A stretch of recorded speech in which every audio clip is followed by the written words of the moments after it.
Hello बच्चों, ये question है 2022 का जेईई मेन का क्वेश्चन है।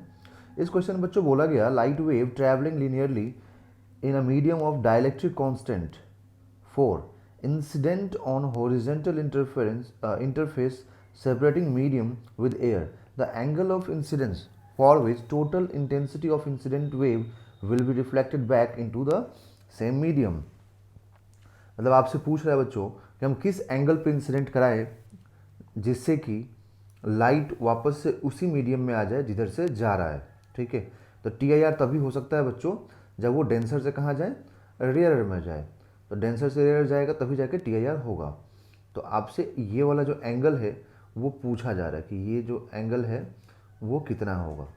ओके, सो इस केस में अगर हम लोग बच्चों देखें तो हम लोग क्या लिखेंगे, सबसे पहले डेंसर से रेयर तो जाना ही चाहिए। ठीक है, तो यहाँ पर जो आपको दिया गया है डाइलेक्ट्रिक कांस्टेंट, तो डाइलेक्ट्रिक कांस्टेंट का मतलब होता है रिलेटिव परमिटिविटी।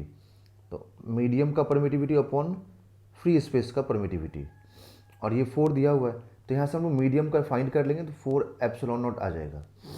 ठीक है, उसके बाद से रिलेटिव परमिएबिलिटी ये हमें 1 दिया हुआ है और ये होता है मीडियम अपॉन फ्री स्पेस। यहाँ से भी बच्चों हम लोग मीडियम का निकाल लेंगे तो म्यू नॉट हो जाएगा। ओके, ये दो इक्वेशन तो आ गया अपने पास। ठीक है, इन दोनों की ज़रूरत पड़ेगी तभी मैंने निकाला है, क्योंकि आपसे पूछा क्या गया है, देखिए आपसे पूछा गया है यहाँ पे आई पूछा गया है। ओके, बट एक चीज़ हम सब लोग जानते हैं बच्चों कि पहले ये क्रिटिकल एंगल बनाएगा तभी तो टी आई आर करेगा। तो हम सबसे पहले क्रिटिकल एंगल निकालेंगे। ओके, तो क्रिटिकल एंगल निकालने के लिए आपको क्या क्या रिक्वायरमेंट है, तो क्रिटिकल एंगल फाइंड करने के लिए आपको ये रिफ्रैक्टिव इंडेक्स एन चाहिए। रिफ्रैक्टिव इंडेक्स को म्यू से डिनोट करते हैं या फिर एन से भी डिनोट करते हैं, तो आपको ये चाहिए होगा, बट आपको एन नहीं मालूम है। ठीक है, और एन निकालने के लिए आपको क्या चाहिए, स्पीड चाहिए। स्पीड चाहिए कि जो डेंसर मीडियम स्पीड होगा वो कितना होगा बताना पड़ेगा। रेयर का तो मालूम है अपने को, ठीक है ना, रेयर का स्पीड सी है। तो इतना सारी चीज़ अपने को रिक्वायरमेंट है। तो हम लोग क्या करेंगे यहाँ पर, इलेक्ट्रोमैग्नेटिक वेव में एक फॉर्मूला होता है बच्चों स्पीड ऑफ लाइट का, c is equal to 1 upon root over mu not into epsilon not, ये फॉर्मूला होता है। एंड स्पीड के लिए जो डिफरेंट मीडियम में होगा उस लाइट की स्पीड के लिए हम लोग क्या लिखेंगे, उसके लिए होता है permeability of medium into permittivity of medium.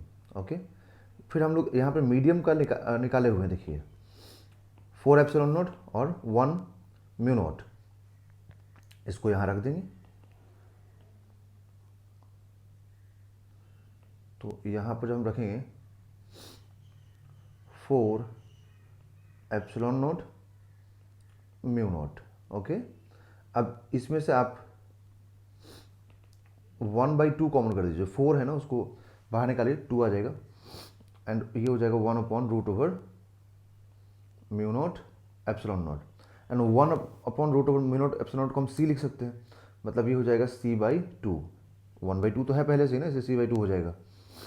तो यहाँ से आपको c/v इज इक्वल टू 2 मालूम होगा।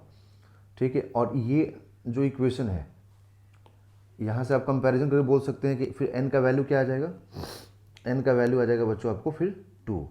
जब n मालूम हो गया तो आप साइन थीटा सी निकाल सकते हैं। तो sine theta c is equal to क्या होगा 1/n। तो एटलीस्ट आपको क्रिटिकल एंगल तो मालूम हो जाएगा ना यहाँ से। तो क्रिटिकल एंगल जब आपको मालूम हो जाएगा तो आप बोल सकते हैं कि अगर टी आर कराना है इसका मतलब मुझे क्रिटिकल एंगल से ज़्यादा एंगल देना चाहिए। तो क्रिटिकल एंगल से ज़्यादा एंगल कितना हो सकता है यहाँ पर ऑप्शन में 60 डिग्री। तो ऑप्शन नंबर डी इसका करेक्ट आंसर होगा।